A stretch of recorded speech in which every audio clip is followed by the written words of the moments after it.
우리와 함께 하시는 하나님 감사합니다. 길고 길었던 한 주를 이제 마감하는 금요일입니다. 주말에 우리의 마음에 들뜨고 감사할 수 있는 주일을 준비하는 마음을 허락하여 주옵소서. 이번 주일에는 맥주 감사 주일, 상반기의 열매에 대해서 감사하고 하반기를 준비하는 첫 주가 됩니다. 이 한 주가 어떤 마음으로 우리가 드려야 될 예배인지 다시금 점검해 보게 하시고 상반기를 잘 마감하고 하반기를 잘 출발할 수 있는 우리가 되게 하여 주시옵소서. 월요일부터 시작해서 끊임없이 매일 대관이 이루어지고 있습니다. 매일 20명에서 30명의 사람들이 이곳을 방문하여 낯선 이곳에 적응해 가고 하나님의 마음을 알아갈 수 있는 동기와 그리고 전도의 계기가 됩니다. 하나님 무엇보다 머무는 사람들 중에 10% 이상 우리 교회에 함께 정착하여 함께 예배하는 사람들로 만들어 주옵시고 그들로 말미암아 하나님께 영광 돌리게 하여 주옵시며 모쪼록 지역에 좋은 소문이 날 수 있는 교회가 그리고 우리가 되게 하여 주시옵소서.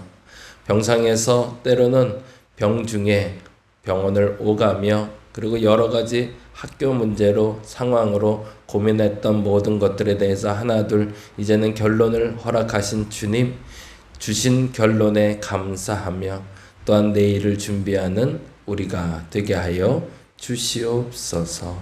오늘도 감사합니다. 고마우신 예수님 이름으로 기도드립니다. 아멘 아멘. 열왕기하 22장에 있는 말씀 같이 봅니다. 오늘은 열왕기하 21장부터 23장까지 보는 날인데요. 열왕기하 22장 14절에서 20절까지 열왕기하 22장 14에서 20절까지 네, 같이 천천히 한번 읽어보도록 합니다. 이에 제사장 실기야와 또 아이감과 악볼과 사반과 아사야와 여선지 홀다에게로 나아가니 그는 할아하스의 손자 디과의 아들로서 예복을 주관하는 살룸의 아내라 예루살렘 둘째 구역에 거주하였더라. 그들이 그와 더불어 말하되 훌다가 그들에게 이르되 이스라엘 하나님 여호와의 말씀이 너희는 너희를 내게 보낸 사람에게 말하기를 여호와의 말씀이 내가 이것과 이 주민에게 재앙을 내리되 곧 유다 왕이 읽은 책의 모든 말대로 하리니 이는 이 백성이 나를 버리고 다른 신에게 분향하며 그들의 손의 모든 행위로 나를 경노하게 하였음이라. 그러므로 내가 이곳을 향하여 내린 진노가 꺼지지 아니하리라 하라 하셨느니라. 너희를 보내 여호와께 묻게 한 유다 왕에게는 너희가 이렇게 말하라. 이스라엘의 하나님 여호와가 이같이 말씀하셨느니라. 내가 들은 말들은 대하여는 내가 이곳과 그 주민에게 대하여 빈터가 되고 저주가 되리라 한 말을 내가 듣고 마음이 부드러워져서 여호와 곧 내 앞에서 겸비하여 옷을 찢고 통곡하였으므로 나도 내 말을 들었노라. 여호와가 말하였느니라. 그러므로 보라, 내가 너로 너희 조상들에게 돌아가서 평안히 모슬로 들어가게 하리니 내가 이곳에 내리는 모든 재앙을 내 눈이 보지 못하리라 하셨느니라 하니 사자들이 왕에게 보고하니라. 아멘. 21장부터 시작은 어제 말씀드린 대로 시스기야 왕이 세상을 떠난 후에 므낫세라는 왕이 집권해서 다스리던 유다 시대를 이야기합니다. 그러니까 어제까지는 시스기야라는 사람 이야기를 나눴다면 오늘은 므낫세부터 시작해서 요시야까지 이르는 과정을 함께 나눠보게 됩니다. 안타깝지만 므낫세는 이스라엘 남유다 지역에는 가장 악한 왕 중에 하나로 일컬어집니다. 그래서 그가 한 일에 대해서 조목조목 21장에 지적하고 있는데 그 모든 일이 악하더라라고 결론이 돼요. 그런데 여기서는 조금 좀 고민하고 우리가 한번 봐야 될 게 있는데, 이건 역사로 이제 점검을 좀 해야 되는데요. 히스기야 시대와 므낫세 시대와 요시야 시대를 연결하면서 봐야 될 시대는 우리나라에서는 쇄국 정책을 졌던 흥선대원군 시대, 그리고 고종 황제 시대, 그리고 요시야 시대를 고종과 순종과 철종 시대로 철고순으로 연결되는 그 과정으로 우리가 좀 봐야 됩니다. 히스기야 때를 사실은 쇄국 정책을 폈던 초기 흥선대원군 시대 정도로 보시면 좋을 것 같아요. 열강이 쳐들어오기 시작하고 열강이 강해지기 시작하고 근대화를 시작했던 우리나라 입장에선 프랑스와 일본과 미국과 러시아와 중국의 공격을 막아내기에는 사실은 역부족이기도 했지만, 그럼에도 불구하고 흥선대원군은 본 정체성, 우리나라 조선의 정체성을 바로 세우지 않는 한 나라가 무너질 거라 여겨져서 대원군이 가장 많이 한 일 중에 하나는 사실은 제일 많이 일컬어지는 건 궁궐을 새로 지은 거였습니다.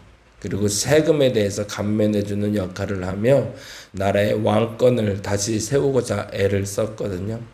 근데 그것이 이제 기초가 돼서 사실은 고종이 40년간 치리할 수 있는 계기를 마련하게 했던 것처럼 히스기야가 그 역할을 해요, 사실은. 그래서 히스기야가 그 전에 있었던 모든 것들에 대하여 제해버리고 이스라엘이 이스라엘 다워야 된다라는 것을 만들어내기 시작하죠. 근데 안타깝지만 대원군의 쇄국 정책이 긍정적으로 읽어지지 않았던 이유는 국제 정세하고는 정반하는 엉뚱한 정책처럼 끝까지 고수했기 때문입니다. 어느 시점까지는 쇄국을 했다면 어느 시점부터는 풀어줬어야 되는데 그 푸는 과정을 못 해냈던 거죠. 반면에 히스기야 때도 마찬가지였습니다. 히스기야가 강경하게 나라를 부강하게 만들기 위해서 기초를 다시 세우는 역할을 했다면 므낫세는 그 반대의 사실은 역할을 했던 사람입니다. 아버지 히스기야 때 너무 나라를 쇄국 정책을 펴니 답답하게 여겨졌던 거죠. 그래서 이웃나라, 우리말로 하면 청나라 물건도 좀 들어오고 일본 물건도 들어오고 프랑스 물건, 미국 물건도 좀 들어와서 나라가 좀 잘 살게 하면 좋지 않을까라고 생각했던 당대의 사람들처럼 므낫세는 각국의 다양한 문화와 문명을 받아들이기 시작합니다. 그래서 들어온 게 우상들이 들어오게 되죠. 그래서 각양각색의 모든 우상들과 문화가, 왜냐하면 당대에는 종교가 곧 문화였기 때문에, 그래서 그 종교의 문화가 므낫세 왕 시절에 남유다에 쳐들어오게 된 거죠. 그런데 안타깝게도 그럼에도 불구하고 지켜야 될 하나님에 대한 신앙이 있는데 그조차도 무시하며 하나님을 다른 우상들과 동등히 여기면서 받아들였던 것이 가장 큰 죄악이 됩니다. 그리고 살짝 지나간 왕이 있는데 아몬이라는, 므낫세 이후에 아몬이라는 왕이 잠시 들어서서 이스라엘을 치리합니다. 2년 정도 다스린 걸로 되어 있는데요. 21장 19절에 보면 이렇게 기록이 되어 있네요. 같이 한번 읽어보죠. 21장 19절. 아몬이 왕이 될 때에 나이가 22세라 예루살렘에서 2년간 다스리니라 라고 되어 있죠. 그래서 므낫세가 7일을 끝내고 안타깝지만 나라는 혼잡해지고, 그러고 나서 아몬이 왕이 되는데 아몬을 반역한 사람들이 다 죽이고 그 아들 요시야를 대신해서 왕이 삼으니 이 요시야가 300년 전에 예언됐던 메시아로 지칭됐던 사람입니다. 그래서 22장에 드디어 요시야라는 왕이 들어섰는데 이 사람이 성왕이에요. 그래서 당시에 다시 한번 이야기하자면 대원군 때 쇄국 정책을 피다가 갑신정변도 일어나고 여러 가지 열강과 함께 해야 된다는 사람이 일어났던 것처럼 그러한 모든 운동이 일어났던 므낫세 시대를 지내고, 고종이 대한제국을 만들었던 것처럼 요시야가 나라의 정권을 그리고 주권을 다시 세우는 일을 시작을 합니다.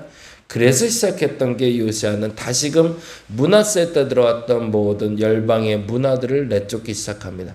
그래서 22장과 23장엔 요시아가 한 일이 기록되기 시작하는데 23장에 보면 요시아가 이런 일을 했더라 라고 이야기하며 그 일의 시작은 이것이다 라고 얘기하는데요.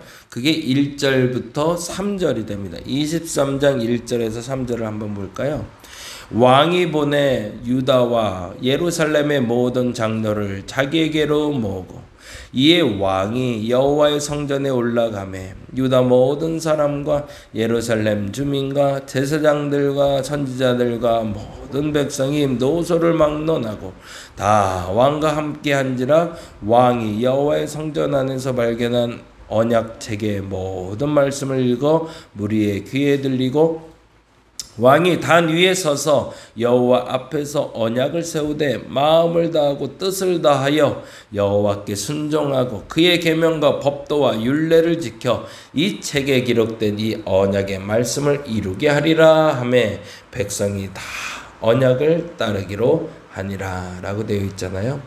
그래서 23장 1절에 3절 읽은 대로 다양한 문화가 있었고 그 문화에 대해서 정리하던 요시아는 드디어 하나님의 말씀을 중심으로 다시 개혁운동을 시작을 합니다.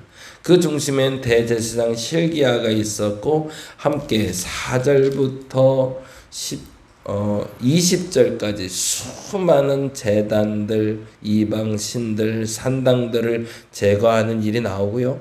21절부터 23절까지 6월절을 드디어 지키는 요시야 왕의 이야기가 나오고 되고 그리고 24절부터 27절까지는 그 안에 있던 모든 사람들 중에 신접한 여인이나 점쟁이들을 제거하는 사람에 대한 개혁이 나타납니다. 그리고 안타깝지만 요시아는 세상을 떠나더라 라고 28절부터 30절에 기록하고 있어요. 그런데 그가 했던 일들로 말미암아 하나님이 그를 기뻐하셨고 그래서 유다를 새롭게 할 수 있을 뻔했으나 성경은 그렇게 얘기합니다. 므낫세의 악행으로 말미암아 결국엔 그 악행을 넘어서지 못하고 유다는 멸망한 것으로. 그런데 요시아에게 하나님이 큰 복을 내려주십니다. 그 복이 바로 22장 20절입니다. 22장 20절 보고 마무리할게요. 22장 20절에 보면 이런 말씀이 기록됩니다. 22장 20절 같이 읽어보겠습니다. 그러므로 보라 내가 너로 너희 조상들에게 돌아가서 평안히 묘실로 들어가게 하리니 내가 이곳에 내리는 모든 재앙을 내 눈에 보지 못하리라 하셨느니라 하니 사자들이 왕에게 보고하니라.